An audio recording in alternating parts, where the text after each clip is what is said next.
사실 좀 선거가 구도상으로는 쉽겠구나 생각을 한 것도 사실인데 마지막 주말 때는 제가 깜짝 놀랐어요.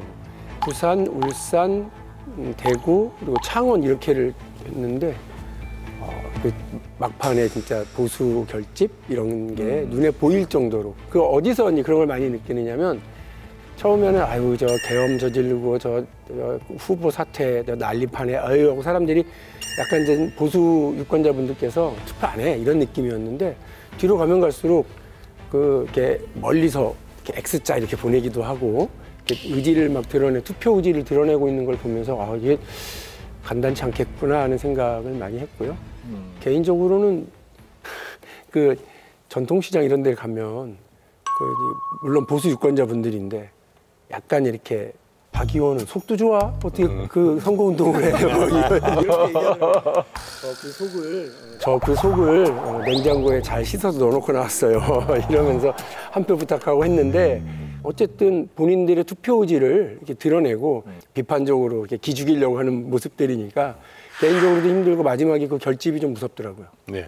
워낙 기울어진 운동장에서 출발했으니까 선거 내내 어려웠는데 그래도 후보 경쟁력을 가지고 선거를 좀 하려고 하면 이제 윤석열 대통령 내외분께서 TV에 등장하실 때마다 이게 출렁출렁 내려앉는 거예요. 더더군다나 또 거기에 한술 떠서 대통령께서 우리 후보를 도와주신다고 그랬는지는 모르겠는데 또 부정선거 영화 공개 관람하시고 또 마지막에는 정한군 목사 집회에다가 김문수 후보 지지 메시지를 보내는 이런 것 자체가 굉장히 우리 뛰는 사람들 입장에서는 왜냐하면 민주당이 이 선거판을 윤석열 때 이재명 구도로 김문수를 지워버리고 오히려 김문수 후보를 윤석열 아바타라고 몰아가고 이게 어느 정도 먹혀 들어가는 상황이었기 때문에 그래서 대통령이 조금 안 나타나셨으면 좋겠다 두 분이 이렇게 생각을 했는데 계속 등장하시게 돼서 그 부분들이 좀 많이 어려웠던 것 같습니다. 네. 지금부터는 이번 대선 결과에서 드러난 여러 가지 특이점들을 놓고서 좀 분석을 좀 해보도록 하겠습니다. 이재명 대통령이 역대 최다 득표를 기록하면서 3년 만에 정권을 다시 바꿨습니다. 자, 이 49.42% 득표라는 이 숫자에 담긴 함의가 무엇일까 좀 돌아볼까요?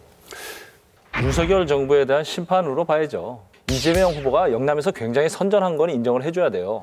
부산에서 처음으로 민주당 후보가 40%를 넘었거든요. 울산에서는 제가 알기로 42%까지 나왔습니다. 경남이 40% 좀 못 넘어서 평균적으로 부울경은 41%라고 하는 거죠. 상당히 약진한 겁니다.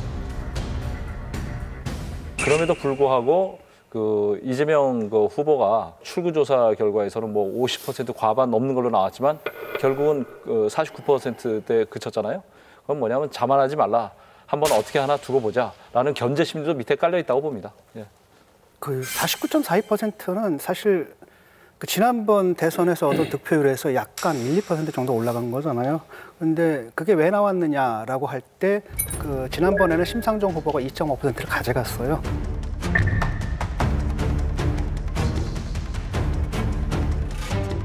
그런데 이른바 정의당이었죠. 정의당의 일부 세력. 고표를 합치면 딱 고표가 나와요. 사실상 이재명 후보가 자기 외연을 확장하는 데는 좀 실패했던 거고 그건 굉장히 이례적인 게 이게 대선 국면이 어떤 대선 국면입니까? 탄핵으로 치러지는 대선인데도 그럼에도 불구하고 이거밖에 못 받았다는 건 어떻게 보면 약간 충격적인 일입니다. 그전에 민주당의 논자들 있지 않습니까? 박지원 의원이라든지 아니면 유시민 씨라든지 60% 얘기도 하고 55% 얘기도 했는데 딱 받아보니까 이거밖에 안 됐다라는 거죠. 그래서 이건 바로 뭐냐? 후보가 굉장히 리스크가 많은 후보고 그다음에 국민들한테 굉장히 우려와 걱정을 안겨주는 후보거든요. 저분이 잡으면 어떻게 될까라는 견제 심리가 굉장히 강했고 어떻게 보면은 쉬운 상대였습니다. 국힘에게는 가장 쉬운 상대고 만약에 이재명 후보가 아니라 다른 후보가 나왔다면 이거보다 표가 엄청 벌어졌을 거라고 저는 보거든요. 그다음에 저는 이제 20대 남성표에 굉장히 주목을 하거든요. 깜짝 놀랐어요. 와, 놀랬거든요. 이준석 후보가 오히려 1위고 거의 비슷하게 지금 김문수 후보가 받았고 오히려 이재명 후보가 못 받았단 말이죠. 적어도 20대 남성에서는 엄청난 차이가 벌어졌다라는 겁니다. 바탕에는 뭐냐면 20대 남성들이 지금 기성세대에 갖고 있는 어떤 좌절감들이 있는 거예요. 그 부분을 캐치를 해서 앞으로 어떻게 지금 보면 세대 간의 분리로 나타나는 거거든요. 그러니까 2030과 그다음에 이제 6070과의 이걸 어떻게 접합할 것인가, 새로운 리더십을 어떻게 세울 것인가, 이걸 고민하게 만드는 결과라고 봅니다.